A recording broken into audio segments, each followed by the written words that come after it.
One of these strange animals was killed by David Hewitt, who reported the creature as something unlike anything he'd seen before. The creature saw her and heard her scream and then disappeared into the surrounding jungle.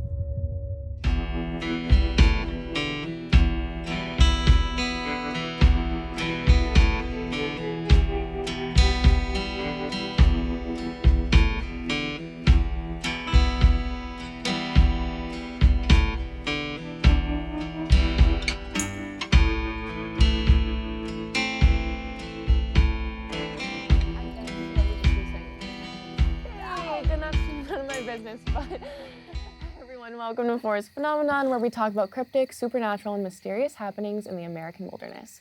I'm May. And I'm Carolina, and today we are joined again with Steffany to talk about another infamous cryptid who you might have seen in the Scooby-Doo movie Monsters in Mexico, the Chupacabra. Right, and the Chupacabra is a very unique cryptid for a lot of reasons, one of them being the fact that it came into existence very recently. These sightings reportedly started in Puerto Rico in the 1990s, and since then it's become a global phenomenon. Right, and another really weird thing is that there's actually like two very distinct ways that people have described the Chupacabra. Some people say that it looks reptilian, while others say that it's really canine-like. It's just really weird. Interesting.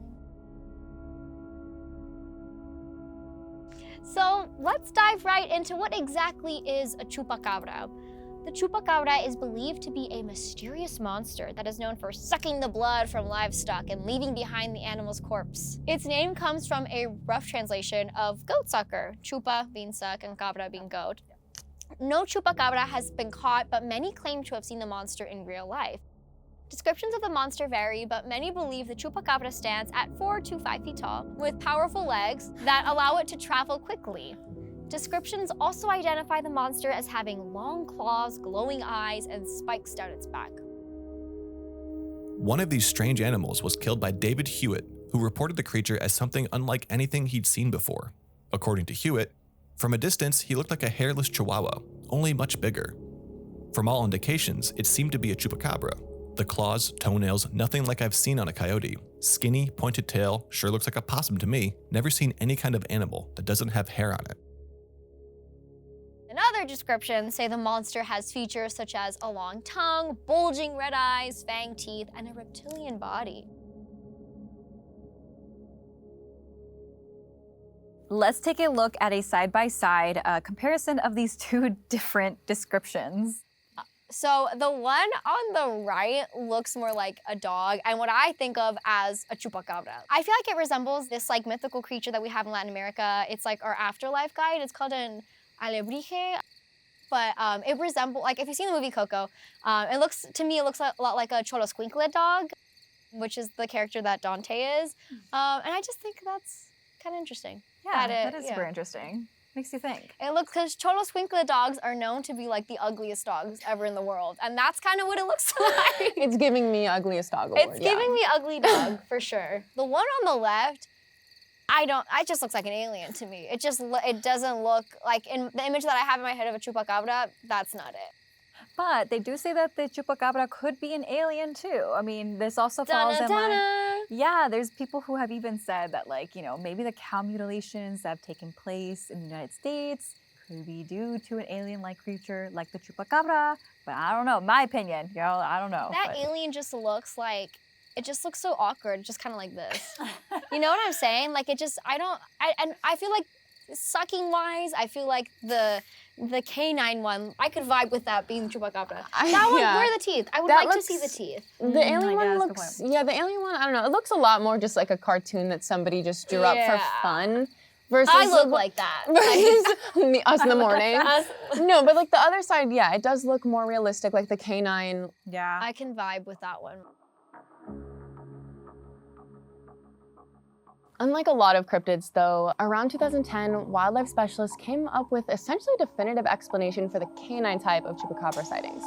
Many of the canine-type chupacabras have been identified as coyotes with mange. One of the first times that a chupacabra was ID'd as a coyote was in Nicaragua in the year 2000.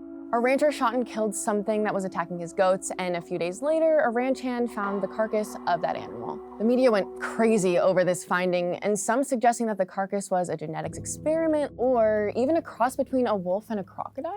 What? I don't know, but An examination of the body was performed in order to determine once and for all what the animal actually was.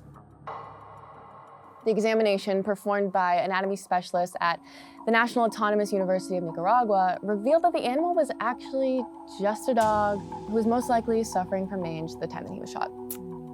It's a bummer, but that's the reality. Mange is a painful and potentially fatal disease for canines, and it's caused by the same mites that cause scabies in humans. The mites target the skin of the animals and their fur falls out because the skin is so shriveled up. Most scientists agreed that this is pretty much a perfect explanation and there's no further investigation needed for this type of chupacabra. According to entomologist Barry O'Connor, I don't think we need to look any further or to think that there's yet some other explanation for these observations. I mean, if you think about it, though, this creature has gotten so much attention because it was in the start of the, the internet age. You can still find some of these websites that were still carried on from the 90s of the chupacabra. So it's a really interesting cryptid because not only is it big in the Latin communities, but it's also was really big on the internet. So I think that's another reason why they started. After the first sighting of Puerto Rico, they're probably downplaying it. And then by the time it reached to Nicaragua, they're like, no, we've been hearing so much about it. Let's try to figure this out once and for all. It's definitely true that mange can change the appearance of these animals very drastically. A golfer named Doug Stewart in South Carolina took some photos of a strange animal, and they once again brought up the idea of the existence of chupacabras. Stewart posted his photos to Facebook, along with the hashtag #ThatAintNoDog. That ain't no dog. I hope he made t-shirts and sold money with that. Oh my That's God, funny. that's iconic. And the post was shared all over the internet. Those who shared the post largely believe that the animal in the photo is a chupacabra. However, many people, including Jay Buffalowski, who was the fur bearer project manager of the South Carolina Department of Natural Resources, believe that the animal is nothing more than a coyote or canid suffering from the mange. I think he's a hater. We keep on being like, yeah, I trust the professionals. Like, if they know what they're talking about, we should trust them unless it goes against the theory that we have. I don't know. I have never heard of this fur bearer project. Therefore, just kidding. I don't want to be mean. No, yeah, I don't know. I mean, I guess, I don't know. Can we see Yeah, that ain't no dog? Let's see how crazy that dog really looks. Yeah, we should definitely take a look at that picture.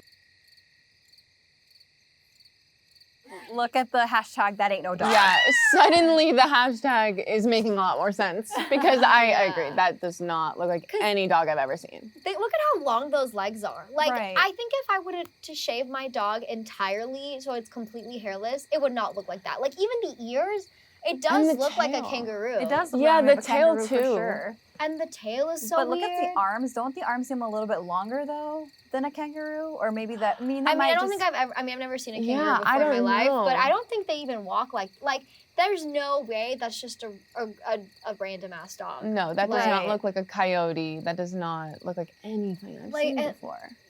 Yeah. It just looks so, and the face is so unique. It looks But we like it don't has see a long. any fangs, and the eyes look really small. So I'm not sure if it's a nocturnal animal. Low-key, I just think that they said it's a dog with mange just so no one talks about it anymore. To quiet everyone down. Literally to quiet everyone down, because there is no way. I mean, like I said, I've never seen an animal with mange, but it just doesn't even look like a dog. No. And I know it said they can drastically change the appearance, but I'm just thinking hair falling off. Proportionally. Yeah, proportionally, that does not look like a dog. Yeah, no matter how messed up the skin would be, no matter how messed up its fur would look, the proportions wouldn't change Right, the if it was just proportions from would me. not It doesn't change the Yeah. bone shape. What is that book that was Metamorphosis or something like Oh that? my God, like Boy to Fly. Animorphs or something Yeah, like that. Animorphs, yes. That's Yeah. what it looks like. It's going from dog to human. It doesn't even look like a dog anymore. It doesn't look like an alien creature at all to me either. No, it doesn't. All I know is that ain't no dog. Yeah. And that's Hashtag ugly. Yeah. #ThatAintNoDog. I'm gonna agree with Here him it on is. that one. Thanks, Doug.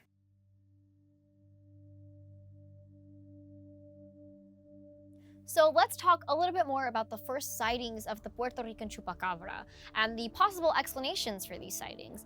There's a little more mystery surrounding it since we don't have much evidence other than eyewitness accounts. Chupacabra attacks and the resulting findings of mangled animal corpses peaked in 1995, many in Puerto Rico.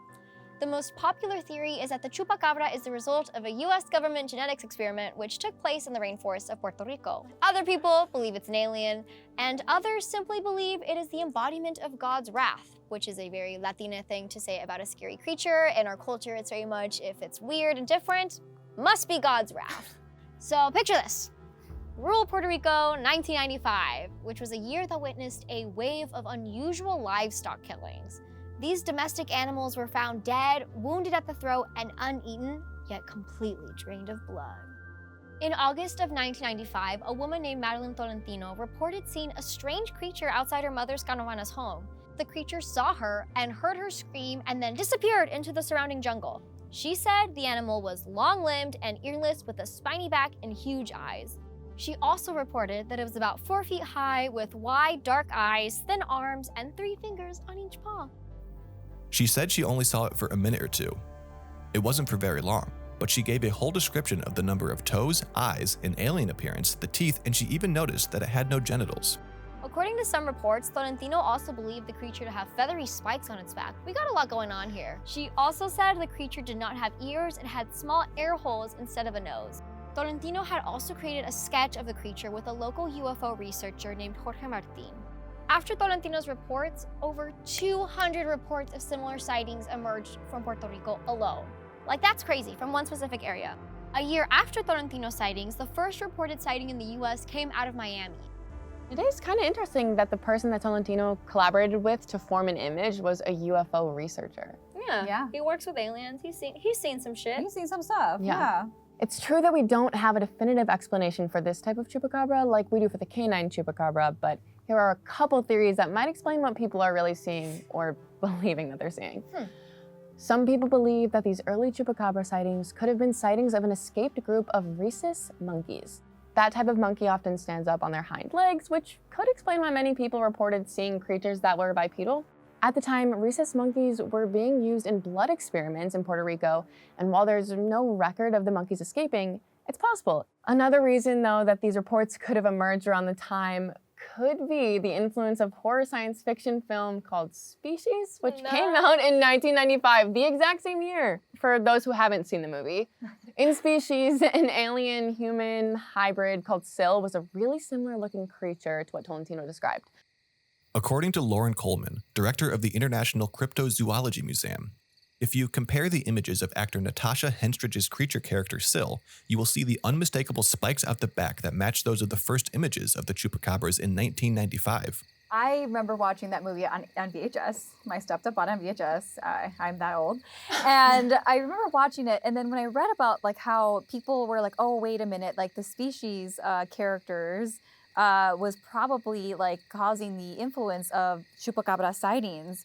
And the more I thought about it, I'm like, you know what, that kind of makes sense. Like they do have very similar descriptions with like the spikes and all of that, but it wasn't like a blockbuster hit though. So do you think it would affect that many sightings at the same time? And also, like I said before, what is the explanation for all of these domesticated livestock animals just being dead? Right. That's suspicious. I think it definitely could have influenced it and definitely could make people believe that maybe it's the canine chupacabra causing all of this and she just said it looked like the Species character. I don't know. But there's something weird going on. Maybe an underground marketing for Species. Species really is a government plan. It was such a bad movie. They're like, let's... So the movie team was like, let's just drain a bunch of animals of blood, No, pay this lady, and then we'll say it's just the alien from No, Species. I think the government made this movie. That's why it was so bad. Now we're going to look at the image of the she-monster from Species and the image of these rhesus monkeys and the Puerto Rican chupacabra and see what we think. Okay, bring it. Yeah, let's compare. I would just like to say the rhesus monkey is so cute and does not look like any of the chupacabra ideations. I mean, the face shape of all three is the same. Other than that, I don't see it.